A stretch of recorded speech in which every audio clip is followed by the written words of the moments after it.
that it's any secret that Warzone is probably my favorite part of Call of Duty right now, especially given that it's been most of what we've posted about within the last 3/4 of the year or so, whether that be actual topics of discussion or just gameplay featured on the channel. But right now, to put it lightly, it's kind of in a weird, if not bad spot, if you ask me. So I wanted to take some time today, round out the year by talking about the current state of Warzone and how we can see things change for hopefully the better in the future. As we go along, let me know your thoughts down below. What do you guys think of Warzone right now? Are you liking it, disliking it, whatever it may be? Feel free to let me know.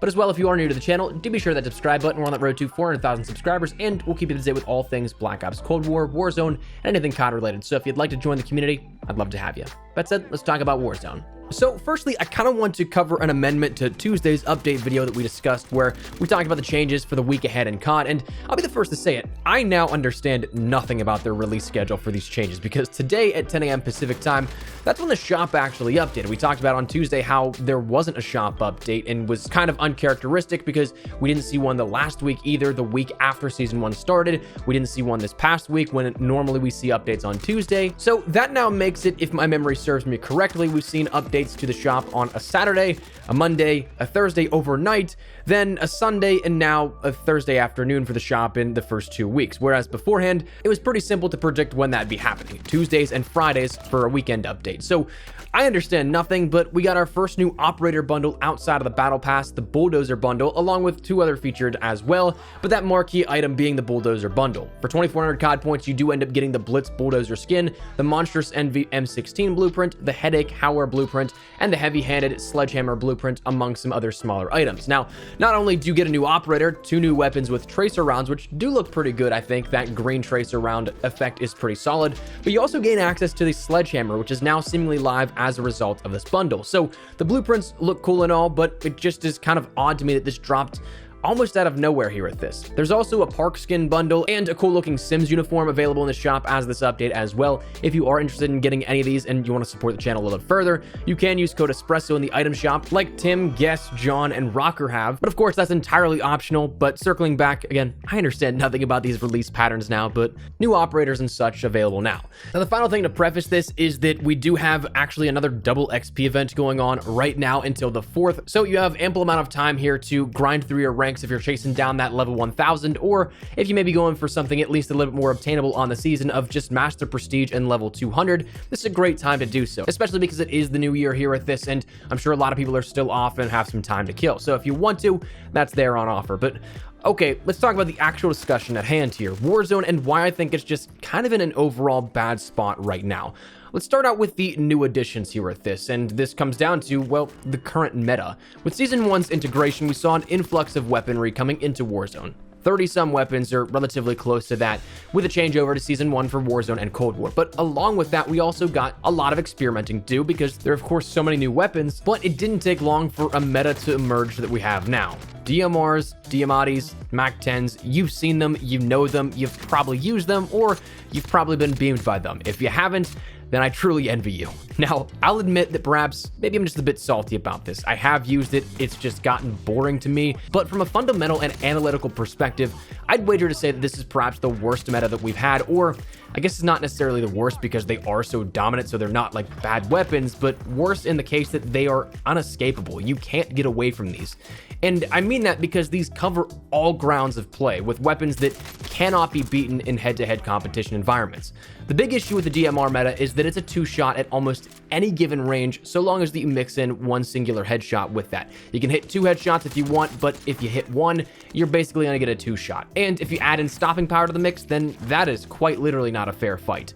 Then you go to close quarters and you have the Diamatis or the MAC-10, and here's the thing, a lone Diamati can absolutely shred, but when you have 2 of them, you're of course doubling that ammo and damage output, and you're not winning a gunfight up against those close quarters. You're just not. The MAC-10 is kind of the same, just outputting a ton of bullets all at once, so you can't really escape at close quarters, but I'd still take my odds with a pair of Diamatis over a MAC-10.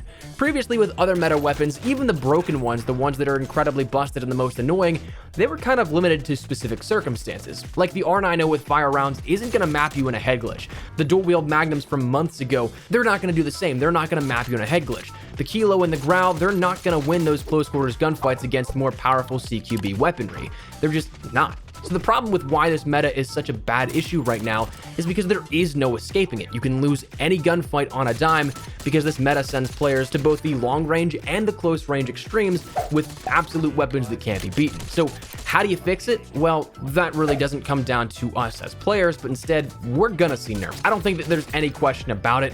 I don't think that if you use this, you can really say that this is absolutely on par with every weapon. It's balanced, just objectively speaking, and again, having used it myself, probably even putting some footage here in this video, it's stupid powerful. So we're gonna see nerfs for these weapons. It just comes down to a matter of when, but right now we can't really do anything with it. It's just kind of a pain to play against and has made the game a little bit less enjoyable if you ask me.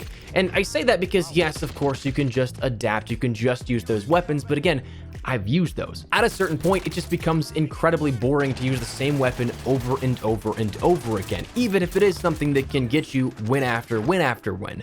Now, I'm not claiming to be any pro or anything, but my records with a relatively 3 KD, 300-ish wins across modes, probably closer to 400 if all the LTMs from this past year actually counted before seeing the introduction of recently Mini Royale and Resurgence in the leaderboards. These stats, combined with my friends who have equal, if not better stats that I play with, they're gonna put us into these higher caliber lobbies. That's just how skill-based matchmaking works, and after we've all seen it in Cold War and in Modern Warfare the last year, I don't think there's any denying that. So when my friends and I play, last night, for example, I'm trying to use weapons that aren't meta, weapons that you'll see in an upcoming video, but like, there's no shot I win any of those gunfights because the best of the previous meta weapons can't even compete with a literal 2-shot weapon. When you get in that kind of skill bracket that my friends are in, just about everyone knows about these weapons that are absurdly dominant. When I've got FB.GG and TTVs shooting my body in pre-game lobbies and gulags every day, they know the meta and you're forced to one avenue to play if you want to compete. If you don't use those meta weapons, you don't win.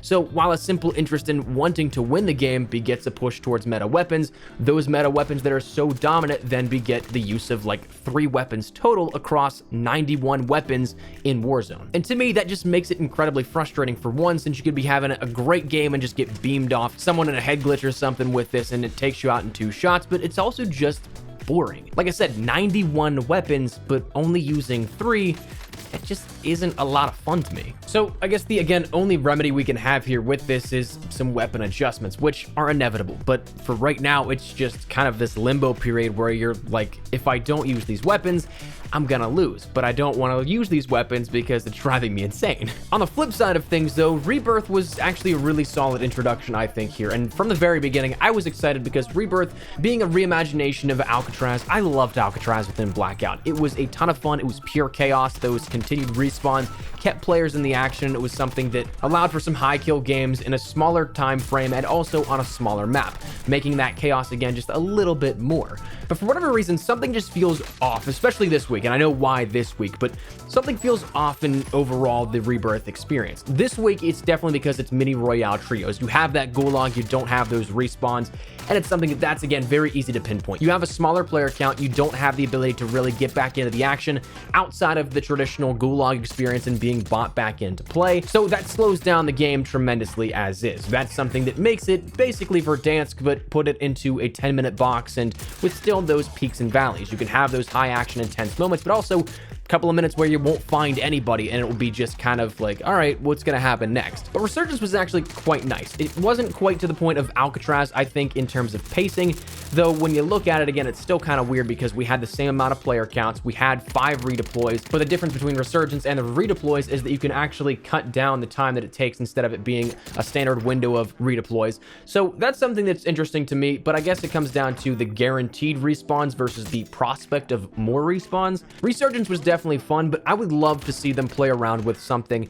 like Alcatraz Portal Quads, where you have a 4-player team and you have those constant redeploys, because I think at that point it keeps players in the action more, because so long as one player is up, just like Resurgence, you can come back, but it offers more people coming back all at once, making that, again, a little bit more chaotic in nature. So I hope to see that introduced in some way, but this week for Rebirth, it just isn't quite it. So I guess it is kind of nice that it's the holiday here and you don't have to pay attention to it for a couple of days perhaps, but right now Warzone just, I don't know, it's in a weird spot with me at the moment, because again, I'm not really having a ton of fun just playing the meta. It's boring after a point, and then Rebirth this week isn't anything that really wants to keep me in the action. It's just a little too slow this week around, but that's where I'm at here with this. I kind of just want to close out the year with a casual discussion, talk about this with you, and get your thoughts and feedback down below on it as well. What do you guys think of Warzone right now? Are you liking it, disliking it? Is there anything in particular that you would like to see added or changed here within Warzone, whether that be Verdansk or whether that be in Rebirth, or maybe both?